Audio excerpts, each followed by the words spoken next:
Welcome back to another episode of Out of Touch. John Alden and Mitchell Page with you this morning, evening, afternoon, tomorrow, yesterday, today. Who knows when you're listening to this thing? I am curious when most people likely listen to the show. If it's day of, if it's in the weekend, that kind of thing. I don't know if there's a way to chart that kind of stuff. I'm sure there is, but it's something I don't want to take all the time into, obviously. But welcome into another episode number 40. Ooh, I feel like I say this every so often that, like, wow, I can't believe it's been X amount of episodes. Well, yeah, we've done 40. This is episode number 40. We're almost to a year. Like, it is. We're very close to a year. And if we do this once a week, and I know we did have an off week a few weeks ago, so I guess technically episode 51 will cross the year mark. But a year's worth of episodes of 52, we're getting pretty close to that. Yeah, I would say that's something worth celebrating. I know. I bet a lot of podcasts that you could find on Spotify or Apple Podcasts, wherever you listen to this, where they have one episode and never come back. And that's one thing that I feel like when a lot of people, and not that it's that hard of a thing to like accomplish, at least because I guess it's part of my job, not this podcast specifically, but being in broadcasting. I feel like a lot of people will just one day they'll say, man, I'm going to start a podcast. I think I can, talk about my life or that kind of thing. And they may do 3 or 4 episodes. And I feel like that's usually the gist of what people do whenever they say they're going to start a podcast, because they don't have a full direction of what they want to do. And sometimes, honestly, we don't have a full direction. But I think one thing we have learned, at least about ourselves from doing this, is that it's kind of just a log of our lives. Whenever we decide to hang this up, however many episodes down the road that is, this will be a fragment in time for both you, me, and Dustin. Also, shout out to Dustin. He's not with us today. He's busy doing some other stuff. I don't want him to think that we forgot him, because I've done that before. Yeah. But I feel like this, when we look back on it, is going to be a log of what we were doing in our lives at that time, if this never becomes anything more than just something we do for the heck of it.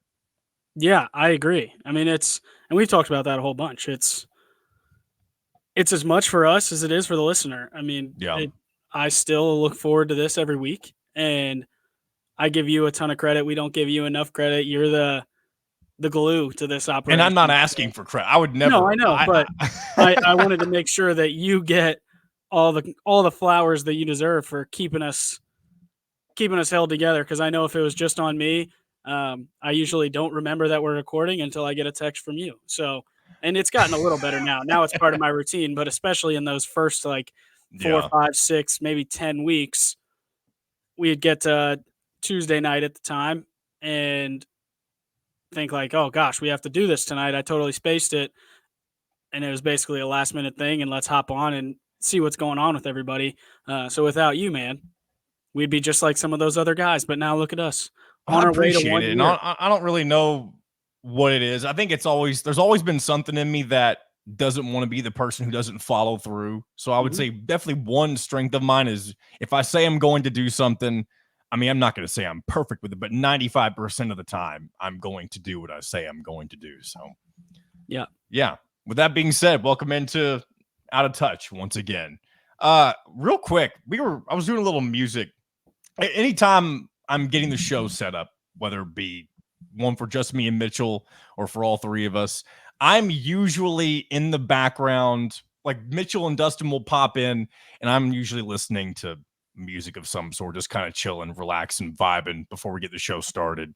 And I was listening to a little bit of Candlebox, and I just want to do a quick, one thing I want to do, maybe not every week, but just every so often, just album recommendations, share things I've been listening to. Mitchell caught me listening to a little bit of Candlebox whenever he popped in earlier.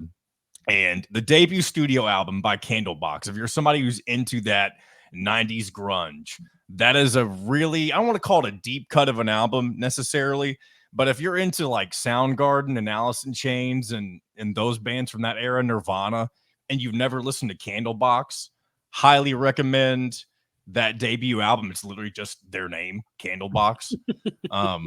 And then 2 other newer albums, Dark Matter by Pearl Jam, also from that same era, by the way, but they just released a brand new studio album a couple of weeks ago. I love the songs, again, Dark Matter, the title track, and Wreckage. Mitchell caught me listening to that one a couple of weeks ago. It's just a feel-good track. And if you want something that really can brighten your mood in like for it's the springtime, so everybody likes to be uplifted. I feel like at least a little more so than in other times of the year. Maybe I'm just making that up, but that's how I like to feel this time of year.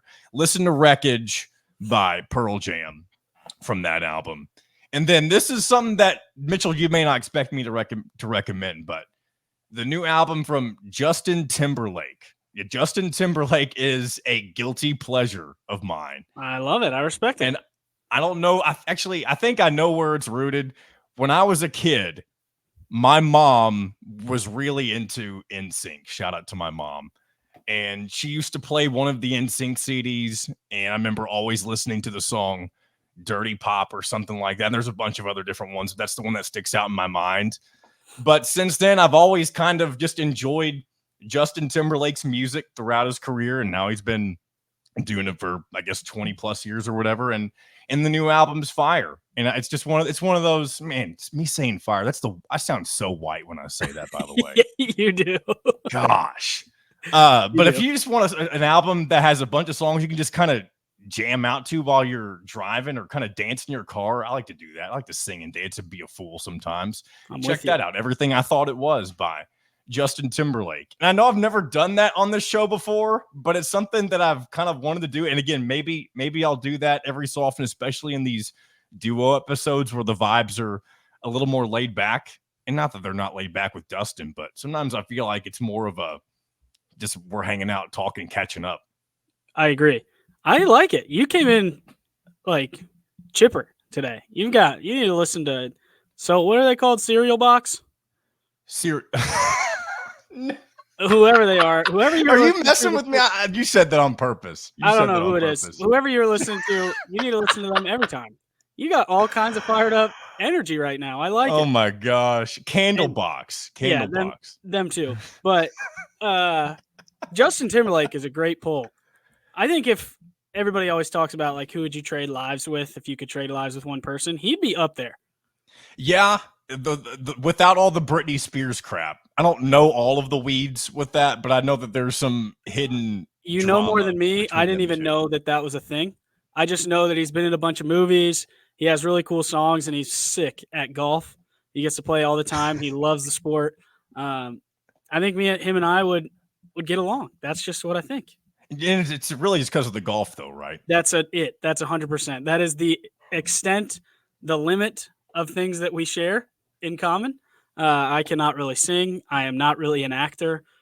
And by not really, I mean I've never acted in anything in my entire life. So I'm definitely not even like plays when you were in middle school or something like that, or elementary school. I guess maybe. I was Alexander the Great in like a historical act out thing. Okay. I was talking to somebody today, and they're doing the like famous Hoosier thing that they do in elementary schools where everybody sets up in the gym and like parents and students from other grades come in and they've got a specific person that they have to act like. And it's famous people from Indiana. So you can choose like Larry Bird or Mitchell Page or something like that. Haven't heard anybody being Mitchell Page like that. I'm hoping. So I was living in Indiana in elementary school, like those years. You guys never did that?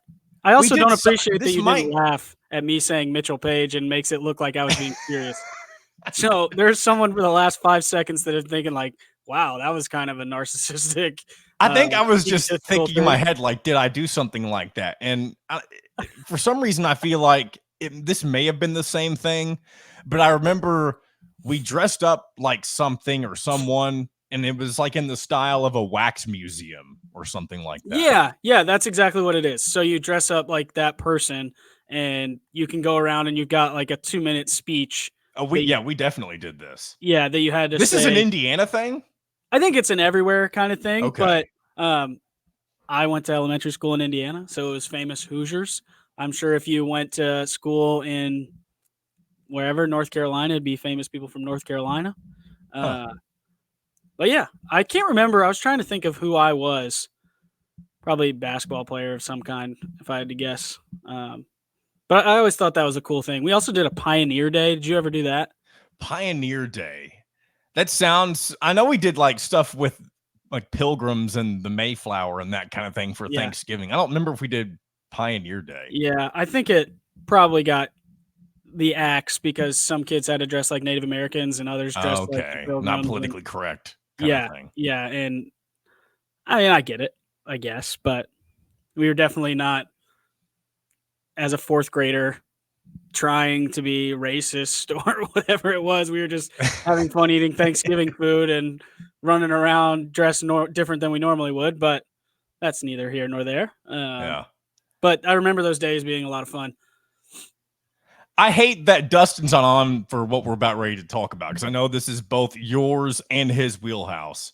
And a couple weeks ago, you all talked a little bit about the Pacers. They obviously have now advanced and they're playing the Knicks. And we're not going to talk a lot about this, obviously, just because for some reason, when you're in sports radio and then you talk about sports on a podcast, it's not really about sports. It feels weird to me. Yeah. Even when it's things I'm really into. So anytime I bring it up, I'm like, I need to probably do this for just a couple of minutes and then put it on the back burner because nobody gives a crap. That's what I do want to tell you. Next episode is going to be like all Pacers because Dustin and I are going to the game on Friday night. Really? Okay. Yep. Dustin bought the tickets already. So his girl, my lady, we're all four going to the game. Game 3. Going to be a gold out. He already sent me the shirts that are going to be on every seat. There's a chance that I'm doing this next podcast from jail because after what happened in game 1, those refs would not be leaving Gainbridge Fieldhouse with intact legs. I mean, somebody's got to arrest those guys. They'd be in jail right next to me. I heard people today say that they wouldn't be surprised. And again, I don't know how likely this even is, but that they wouldn't be surprised if the refs were paid to, if the game was close between the Knicks and the Pacers, they were paid to call the game in favor of the Knicks because they're a bigger market. I don't think the refs would be paid. So we've kind of talked about this in football, and this is why I have a much harder time believing that it could happen in football than in basketball. All about the money, follow the money. There's guaranteed contracts in basketball. Yep. In football, my big point is there's no way that this could be rigged, essentially, because like I signed a 7-figure contract with the Chargers and got like 0.000000001% of it because I got cut. None of it is guaranteed.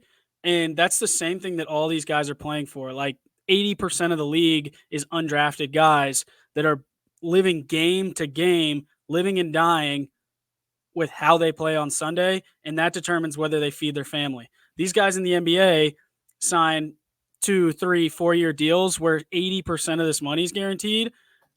So, yeah, they're really trying, like, all out. I think playoff basketball is a ton of fun to watch. But at the end of the day, they're not, like, dying with this, right? And there's also a lot less players. So you can control that kind of game a lot more. And I don't think the players have anything to do with it, but I do believe that it behooves the NBA to have the New York Knicks win as opposed to the Indiana Pacers. The Knicks are one of the most recognizable brands in the world. They're not the better team. The Pacers are the way more fun team to watch. They have better players at pretty much every position. And this is a series that I believe is a 5 or 6 game series with the Pacers moving on, but time will tell. If game 1 says anything, I mean, it was kind of stunning. Do you think they have to win game 2 similar to the way they won game 2 against Milwaukee?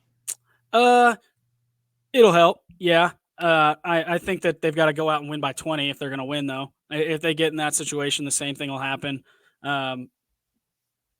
Obviously, you have to steal one in New York. I just think it has to be this one or game 5. Game 7, no chance. That you might as well not even show up.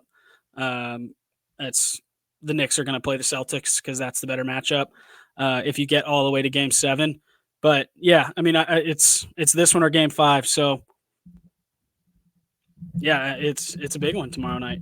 I'm really excited. When you and I were talking this morning, you were pretty upset. And Mad. you mentioned before we started recording that you've collected yourself. That's usually how the Mitchell Page situation works, whether it's football, basketball. And I'm the same way, but I think it's different for you. Yeah, Especially when it comes to football. I ride the waves. I get the highest of highs and the lowest of lows and the maddest of the mad pretty quickly, and then it cools off. But this time, usually Twitter is what keeps me fired up, and it's different being here. Sorry, my dog's chewing on something. It's different being in Indiana because when you tweet something, everyone just agrees with you. Yeah. So it's really hard to stay angry. Like you get your 20 seconds of I'm angry. They all agree. Okay, I feel better. Which is probably a good life lesson. Like if you're ever in an argument with someone, just agree with them. And that kind of deflates everything. Like I'm thinking about if anyone was ever at your job or something like, hey, you got to do this. Why aren't you doing this? And if you just say, yeah, you're right, I should do that, kind of deflates the entire everything. I'm kind of dealing with something at my job right now that annoys me every single day. And I probably need to take my own advice instead of just secretly getting angry all day. But that's what we're here to do. We're here to talk about it, figure it out. Yeah. And I guess help ourselves. Yeah. I've tried to talk about it a couple of times and I just get mad. So I'm not going to do that here. But I feel like us as humans, though, like, is it because our instinct is to argue? We feel like we have to win. Like, do we need that sense of gratification? Is that why we feel like we have to argue somebody who if it's something that you care about? I think there are people that just argue just to argue. And I'm not one of those people. Like if I'm doing something that I don't care about and you say I should do it a different way, okay, whatever. But then there's also, so I was playing, this is just a stupid scenario where I definitely should take like anger management. We were at this party this weekend. We went up to Detroit and my best friends in the world, my wife and I's best friends in the world were up there. It was their daughter's 1-year birthday party. And the night before, it's me and my buddy, and then the two guys that we're staying with, or one guy they're staying with and his buddy, and they're different, right? Like they like different things than I like, but nice enough guy. But then we start playing this like 1990s game, maybe early 2000s game on Nintendo Switch. And it's a very simple game, but I've never played it before. And these guys have all played it a zillion times. And he keeps. Hold on, what's the game? Because you've caught my interest on what it might be. Yes, I'm trying to ho hum or something. Ho hum.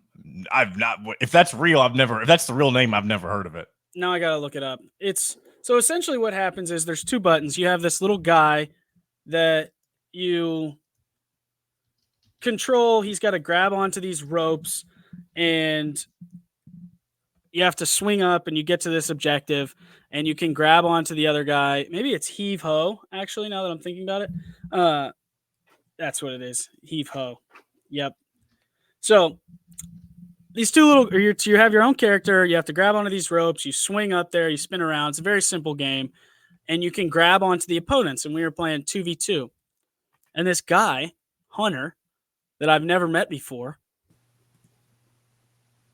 that is nice enough, but like, I could definitely beat you up, buddy. He keeps telling me, like, if you grab there, you're not going to win. That's why you keep falling. If you keep grabbing onto that, I'm not going to let you. And I'm like, dude, I don't care about this game, but you're making me care about this game to a point that I'm going to start a riot in this house. And I think that says more about me than anything. And maybe that is speaking to the point of maybe I just like to argue and get into altercations, but I know that was a long way for me to get to that spot, but that's something that annoyed me. We had to leave.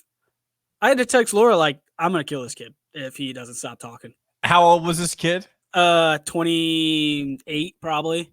Oh, okay. So it's not, see, for some reason, when I think kid, I'm thinking like a child. He acted like a kid. Okay. This is the man. And he had to work. There is something about like with video games, it depends on what kind of game you're playing. I feel like if you're playing a game that's like in essence, it can be a children's game. like it's very cartoony, that kind of thing. This When game you is get to absurd. arguing with another person about that, there's something that feels so horrible about it. Like, just you want to be mad at the fact that you're angry, which it then elevates the original anger, and it's just a path you don't want to go down, I feel like. That's exactly it. I was more frustrated that I was letting this guy agitate me over something I could not have cared less about. Did not care. I didn't care at the beginning. I didn't care when I was losing. I just don't care. And then he started chirping. And now all of a sudden I care very much. Well, let me ask you this. When you were playing football at any level, and you can, you don't have to share anything specific if you don't want to, if you don't have anything specific, but how often did people chirp at you on the opposite team? And was that like an immediate trigger for you to chirp back? Oh yeah, I'll snap back at anybody. I didn't care who you were. Do you instigate, or are you usually the one who just claps back? 50-50 split, I would say. In basketball, I was definitely more of an instigator because I lacked the skill to just show it. In football, I could let my play, especially in high school.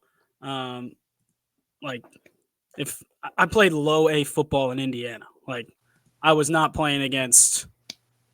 I can't even think of anybody. Like you were the king of Garin Catholic. Yeah, Deion Sanders was not on the other team, right? It was a bunch of guys that looked like me that couldn't run, so it was a problem. And so yeah, in football, my trash talk was very simple. Like, you stand there, I'm going to run right past you, and there's nothing you can do about it. But you had to be a little more creative as you went on. But yeah, even to this day, I have no problem. I can snap quick and creatively and put your mind in a blender. No problem. See, one thing, and it kind of leads into what I want to talk about next. Yeah. So one thing, actually, but before I do that, I do something that I forgot at the beginning of the episode real quick.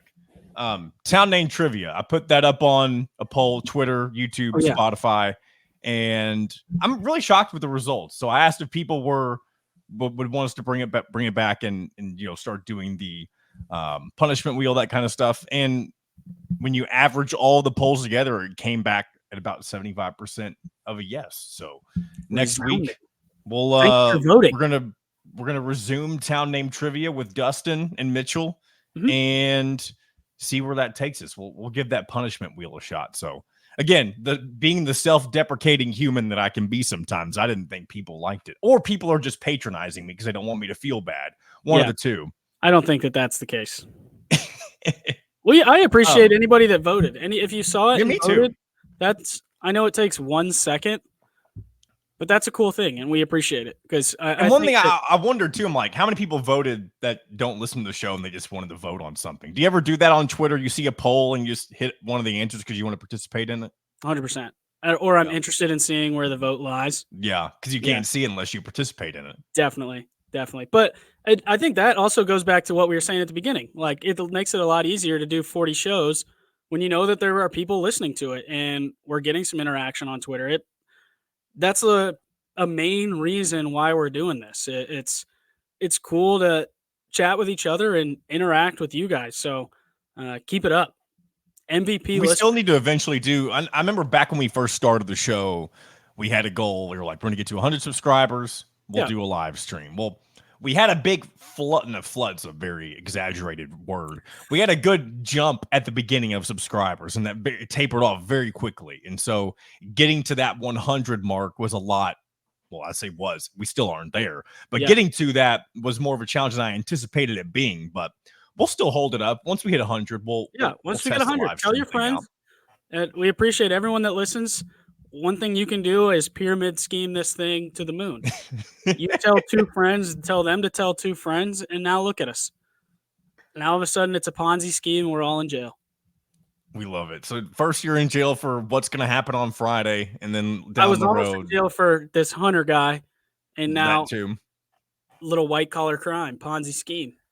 So anyway, back to the story I was going to get into before I interrupted myself. So a couple of days ago, my wife and I were taking our dog for a walk. And actually, I want to start this with a question. Mitchell, I know you have a dog. Old Frank, he's in there with you right now, isn't he? Yeah, I got a Chipotle bowl, and he is destroying that Okay. to go bowl right now. So if you hear anything, back up, back up. Yeah, he's right there. He's digging in the trash. He's being a bad dog. I don't know what he's thinking. He can't be that hungry. He has Old food on Frank. display or on command all the time. His bowl stays full. It's like magic. As soon as he eats it, refilled all the way to the top.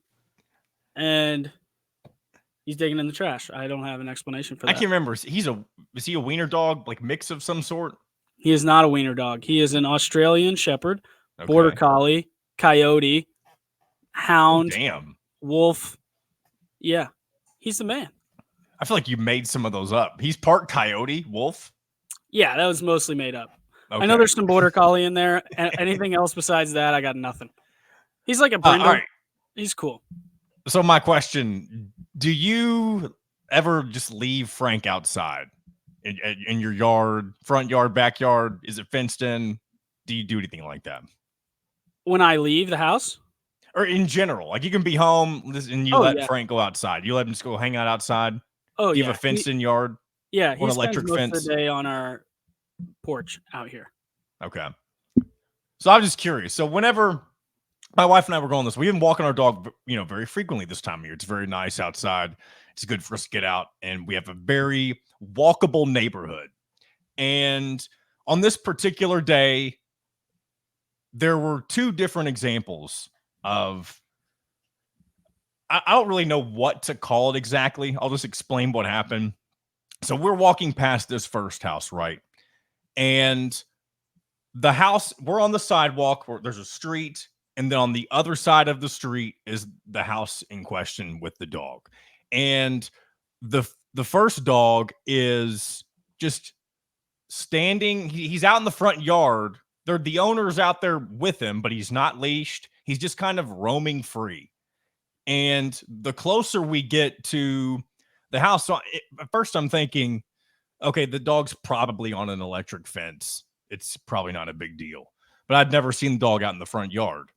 But we get closer to the house, and this dog decides it's going to cross the road and come over and, get in my dog's business. And my dog's kind of a coward. At least she seemed like she was afraid. So she starts doing like the little afraid barks, whatever you want to call them, scared barks. And I don't think this dog was trying to going to attack or anything, but the fact that the owner was out in the front yard and didn't have a care in the world that their dog was just going to leave their property and go invade not somebody else's property, but somebody else walking their dog and create an uncomfortable situation. That's just, first of all, that's not good in my opinion. And then second of all, the owner finally decides to come after their own dog after a few seconds of it trying to interact with my dog. And when the owner starts coming to try to get his dog, the dog starts running in the opposite direction, up the hill, up the road, away from him. And just off the top, after that happened, I'm sitting there, or really standing, and we continue walking, and we're like,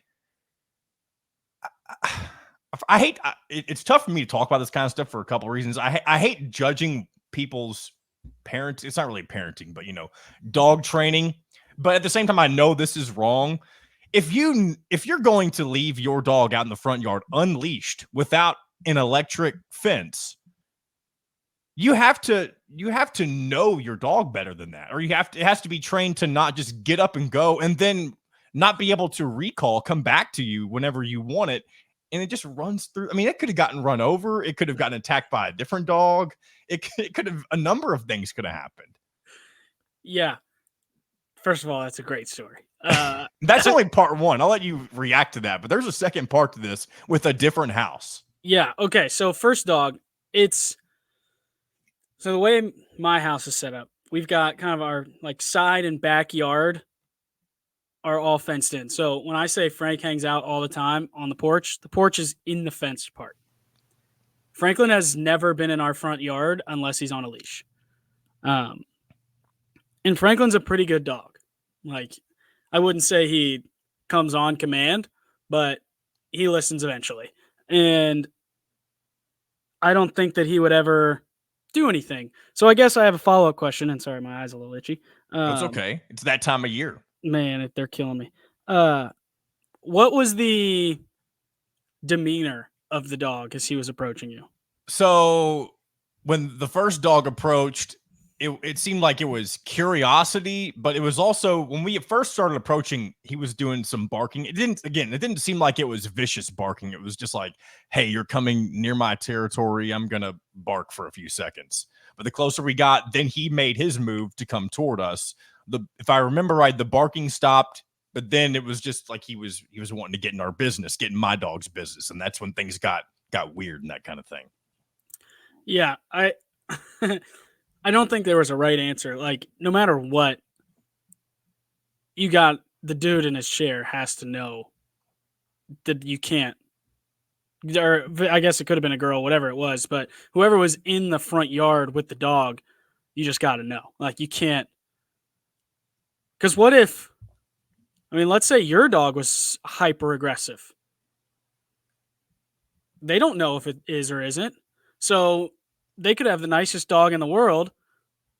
It runs across the street, first of all, and comes up to your dog that maybe got a little scared, but let's say it didn't. Let's say it got really defensive. Like, I think with Laura being pregnant, I think if a dog came up to us, Franklin would get pretty defensive. He can sense that, she's a little bit more vulnerable. She's growing something in there, and he needs to protect it. And I don't think Frank would like try to eat the dog or anything, but it would get. It wouldn't be like a "Hey, I'm really happy to see you" kind of interaction, just because of the circumstance. I think it's a little different. It's at a dog park. Great. Yeah, let the dogs roam. They can go up to each of the dogs with different owners, whatever. But the walk is kind of the dog's domain. I would be more nervous how my dog would interact in that situation than somebody else's. But the image of you guys just kind of, I'm picturing a big yard for some reason. It was a big yard. It was a big yard. And you guys just kind of walking and this dog slow approaching you and then just coming out there and the owner's just like, it'll be all right.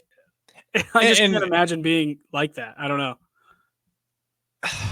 And again, there's kind of a point to this. I'll get to that at the very end, but I'll go ahead and tell the second part of the story. So we do our walk and we're heading back towards our house. We do like a circle. There's like different streets we kind of, loop around. Mm-hmm. And on the walk back, a house very near to where we live, same street across on the other side. And then a few houses down, there's a house with 3 dogs in the backyard. And this is a fenced-in backyard.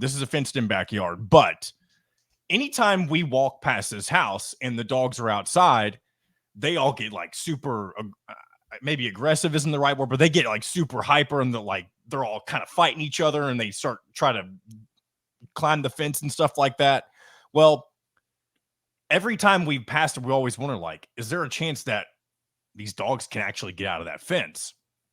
Well, the same walk that we were on with the other experience on the way back, we passed the house with the 3 dogs in the fenced-in backyard, and one of the dogs, not all of them, but just one of them, climbs the fence and gets over and starts running toward us aggressively to the point to where my dog does the exact same thing that she did the first time.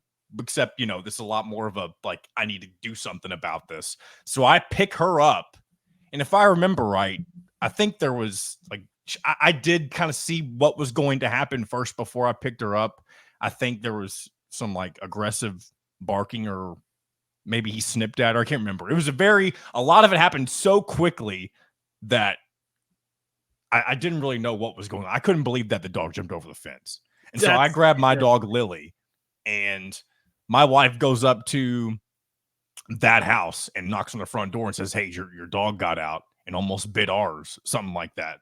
And we just walk back into our house and I'm just sitting there. I'm like, first of all, one of those things happening on a walk seems like a rarity, at least you would think. And then have two in the same trip. And I guess one thing we need to kind of analyze here, like I have a hard time. I don't really know how you, Mitch. Let me ask you this. And again, you weren't there, so I guess maybe you can't really give the best answer. But like, who would you say is anyone at fault for the second incident? Like, do they just need a bigger fence? Because I mean, like, it's not like the dog was out roaming around in the front yard like the first one. But if your dog has the ability to climb over the fence and get territorial with somebody on the sidewalk to the point to where I had to pick her up, my dog, and go the rest of the way home, that was who would you say is at fault? I mean, again, it may not be anybody, but I'm curious your perspective based on what I've mentioned about the story. Hopefully I did a good enough job explaining it. I think I've got a couple opinions. One, when I bought our house, the size of the fence went into the decision. We looked at some houses, and I'm like, nope, Franklin could jump over that fence, no problem.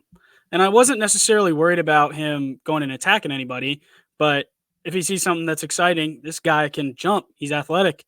We needed something that can keep him in.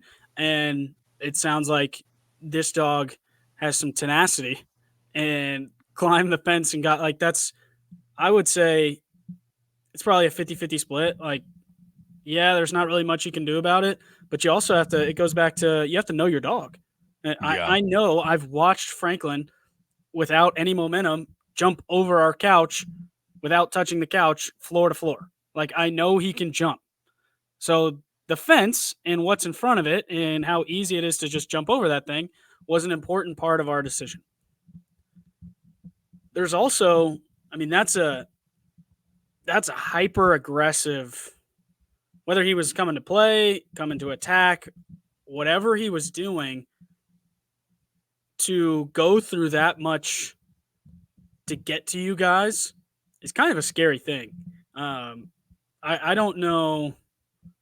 I don't know how I would have reacted in that situation. Well, I was so caught off guard because it was funny. Is right before, I say funny, I guess it's really not funny, but retrospect, it's like the coincidence of this is we were talking about like, oh, here comes the house with all the crazy dogs in the fenced-in backyard, and we're watching just to see if they do anything stupid. And the one that gets out, I think it's a black. I don't know if it was a black lab, but it had some black lab-esque breed in them or something that was at least with the color.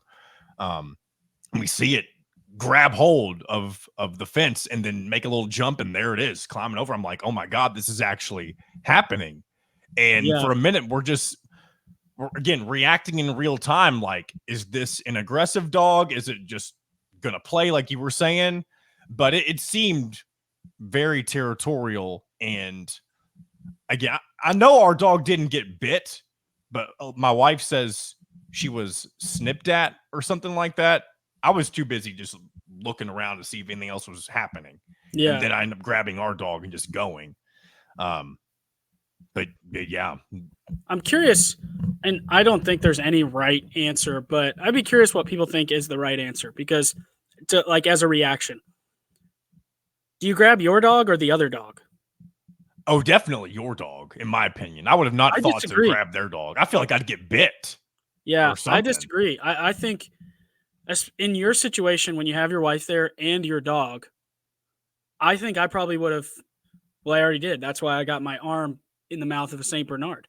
Oh, yeah. I grab the dog and I think that's probably the wrong choice because it puts yourself in danger. But I mean, I don't know. You're like, my middle name is Danger. I paid for it. I still have a huge scar on my arm.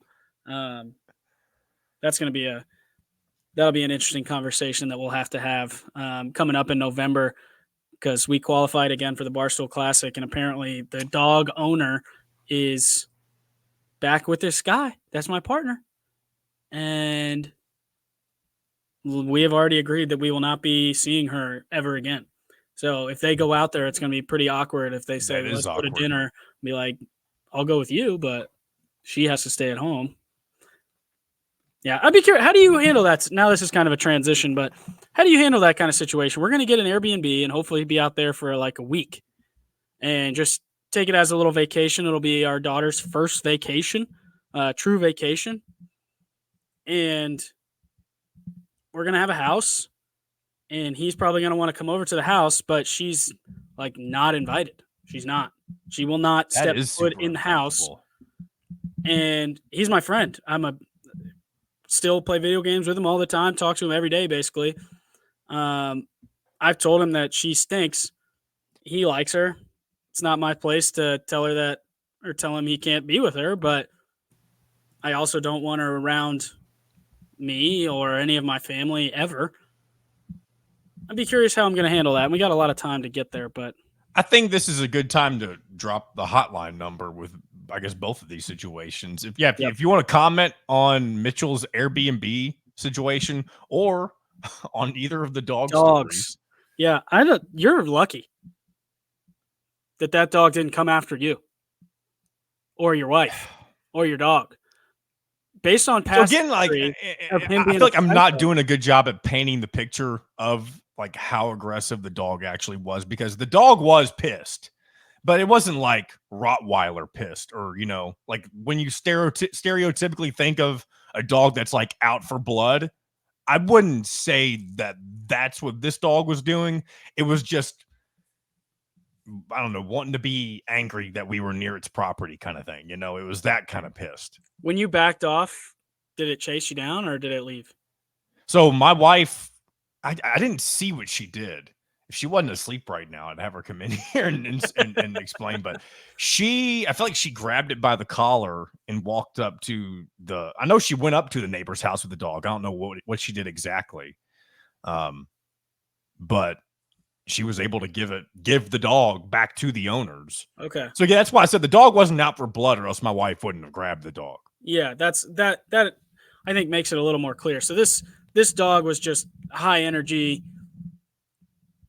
kind of making its territory known, but not coming to bite you. Not coming to kill or anything. Yeah. Still scary. By the time my wife grabbed that dog, I'd already grabbed ours. Yeah. So I guess I don't know if, again, there was. I respect that.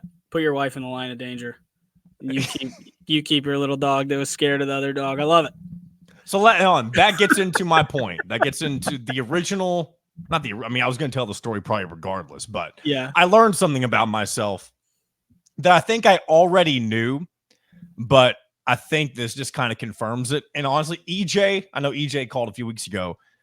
I think it might be time to revoke my man card. I think I've lost my man card, because here's the thing. I've learned that I will avoid confrontation in nearly any form. And go back to the first scenario.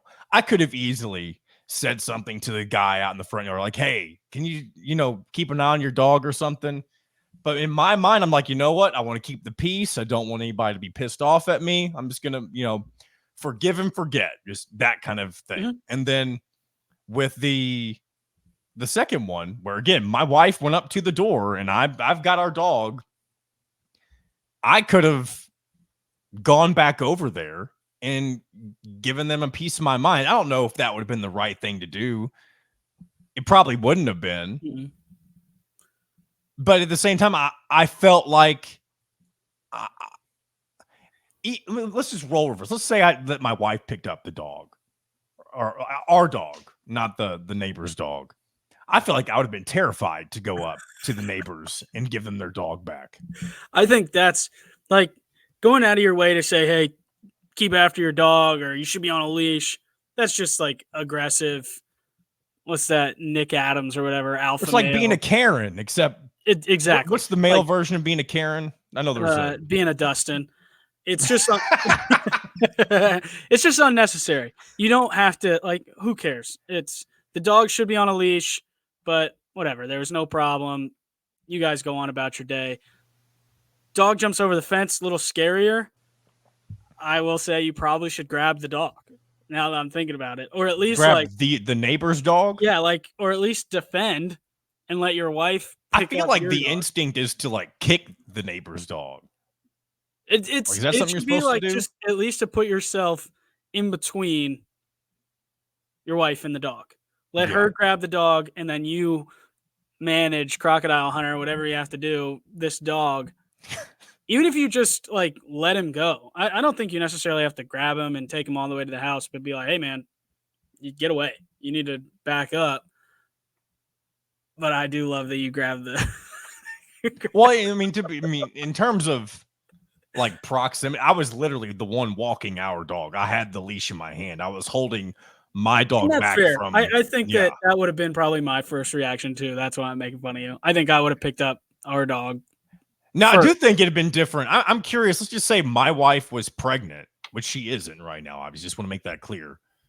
If she were pregnant and that situation happened, and I'm still the one with my dog in the leash, I don't even know how you go about handling that, because you don't want the wife to get knocked down or anything like that. Yeah. I can tell you, you get like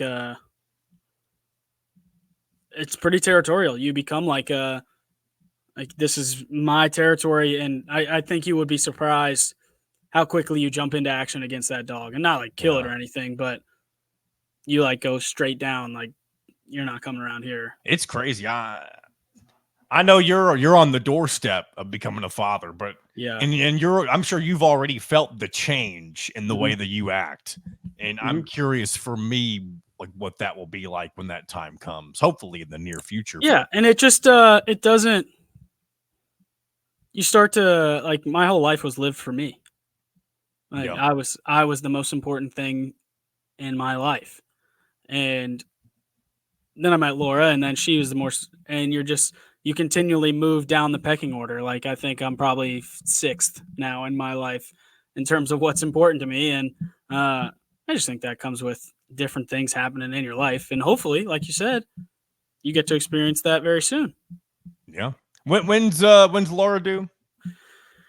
Sometime early July, but she's got some stuff going on, so she'll be induced probably end of June. Wow. So that's really close. It's a month and a half. My brother was born on June 29th. Not that you give a crap about that, but potentially, I mean, that's probably, of. if things continue the way they are, that's probably a good day to keep in your back pocket if we were taking bets. By the way, he said he wants to play you in Rocket League. I've been meaning to tell you that for a long time now, and I just never think about it. Tell him he can get it anytime he wants. Hopefully he listens. Anytime. Yeah. He does listen. He does listen. Well, he better subscribe, tell two friends to tell two friends to tell two friends, like I said earlier, so we can get to 100 subscribers so we can do a live show. And maybe on the live show, I'll whoop you in Rocket League. What's his name? Justin, you're going down, buddy. I appreciate the challenge, but it's like, when you're the best player, like on your driveway at something, and then you go to the park and you're not as good as you thought. I'm a couple stages past the park. Oh, really? What is past the park then? What is that? I don't even know. I'm probably not even to the park yet. I'm lying. The warehouse? I'm a very average Rocket League player, but I mean, I can turn up the heat on him a little bit. I can turn it up. Just give me like one or two things about his past that he's pretty confident in, and I'll just dominate him. Because I think that's when you're talking trash. We're going to bring this full circle now that we're at 48 minutes. Yeah. One of my favorite things, I got this from my dad, is like anyone can make fun of somebody for their weaknesses, right? Like I'm small, so calling me small, like, ooh, doesn't hurt my feelings. But if you could find a way to make fun of being like a football player or something. Did you watch the Tom Brady roast? I haven't seen it. Did you even know this is a thing? I did. I didn't watch it, but I've heard about it. And a lot of it is not about football. A lot of it, I've heard it's a lot. Aaron Hernandez, Giselle. Yeah, there's a lot of it not about football. Some pretty mean stuff going on in that. And I give those guys so much credit. Like, I feel like there's really not a lot you can say to me that's going to get me riled up. about me. I could right? not.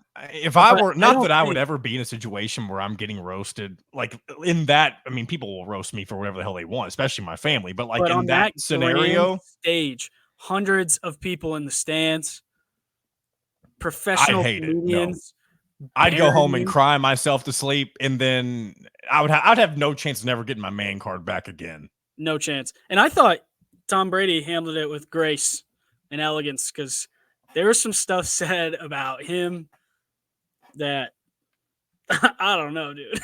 It was- I don't know how you do I don't know how you do all that, but I mean, I'm sure he was paid a generous amount of money he to don't be need the able to sit money. there. And that's the thing. But I'm curious, like, what made him come to terms? Like, okay, this is probably not going to be very comfortable. Why is this worth it? You know what I mean? Like, what's his payoff? Uh, I think there's a lot of reasons for him. It shows that you can be a part of the joke. Like you don't take yourself too seriously. That's You fair. you showed like he'll have a bonding moment with all of those super famous people now. Like you can just hang out and be one of the guys, and you aren't like a holier than thou kind of person. You can make fun of yourself, and it made him way more likable. I think. I thought he was already pretty likable, and the fact that you can get up there and get roasted for 2 hours or however long it was, and then come back with your own stuff afterward with a smile on your face. Yeah, I mean it is huge positive PR for him. Even though you air out some dirty laundry and make fun of him for stuff that's bad necessarily in his career, uh, I thought he Because I came out heard golden. both. Giselle was pissed off about the whole divorce Of thing course, and the cheating of on. Yeah, course, of she was course, you the would be. butt of all the jokes because And then she Aaron handled it like Hernandez's a wife. clown. That is an uncomfortable. That is a level of uncomfortability that I don't know how anybody. And I'm not trying to say people shouldn't do this because who am I to say that? Especially in comedy, in my opinion, comedy there's no line. You can't cross a line. I That's too agree much. 100%. I agree. But at the same time, I could not imagine being a comedian and making jokes about somebody who was a murderer and then also murdered himself. Yeah, I mean it's not good. Uh, his girlfriend not happy, but unfortunately comes with the territory. Like Yeah, you were his I guess. girlfriend for a long time. Um, Laura knows where I am at every hour of every day, and has pretty much since like the first month that I knew her. Like you probably had an idea where this guy was going. That's all I'm saying. I'm not saying Yeah. you're helping him, but you probably had an idea of kind of who this guy was running with, what kind of stuff he was doing. I don't know. And that's probably a bad assumption to make, but yeah, it was a I lot. think I'm going to watch some of it. I haven't I will watched too. a lot of, I think the only roast I ever remember watching all the way through, and I don't even remember thinking it was funny, was the Justin Bieber roast, Oh, I which thought was that was great. that wasn't that what 10 years ago. I don't even remember much of it anymore. Uh, it was more. It was probably like 10 to 15 years ago, but another huge positive for Justin Bieber. They brought in professionals to roast him as a 20-year-old, 18-year-old for hours, hours and hours and hours. And I mean, when he went up there, he was saying all kinds of crazy stuff and um, like, how do you get yourself on a roast, or what's the price of getting yourself roasted? He said they give you $200 million and call you a lesbian for 2 hours. It was one of his lines. I thought that was like, as an 18-year-old, it just makes you a real person. And obviously for him, he went through some stuff when he was like 20, but just makes him a lot more likable now. Imagine if we did an out of touch roast where people just called in and like kind of like what EJ did to Dustin. They just try to say stupid things about us. We don't have enough content about us yet to have a good roast. No. And I was lucky. Indiana helped me, and there's definitely people out there that don't like me, but Indiana helped me have, I think, a pretty positive reputation around the city, just being able to like give back and do interviews where I could talk about other people and didn't have to make it about myself. I think they helped me a bunch. But there's some people out there, I'm sure, that could call in and give me the business. Yeah. Again, I don't even know if I gave out the hotline number earlier. For again, anything we talked about or even things we didn't talk about. 502-830-9195. Again, comment on the dog stories. I would love to hear. Really, I love to hear your thoughts on anything we talked about. We talked about a lot of interesting things. Mitchell's situation with Airbnb and the friend who is no longer involved, something like that. Yeah, he's a great friend. Got to get the girl out of there. Strategy to tell him to break up with her because she stinks, but can't say it in those words. Well, there you go. Yeah. And I've done it. It took me 55 minutes, but I did hit the crutch at least once. But we'll go ahead and wrap this thing up. Thanks for hanging out with me, Mitchell, as always, and enjoy the Pacers game with Dustin. Yeah, Friday. I'm pumped. Hopefully you don't end up in county jail. Cross your fingers, because if you get booked on a Friday, you have to be there all weekend, and that can't be me. Thanks again for listening. We'll be back next week. Appreciate you for being with us for 40 episodes and for hopefully 40 plus more. And until next week, we'll talk to you next time.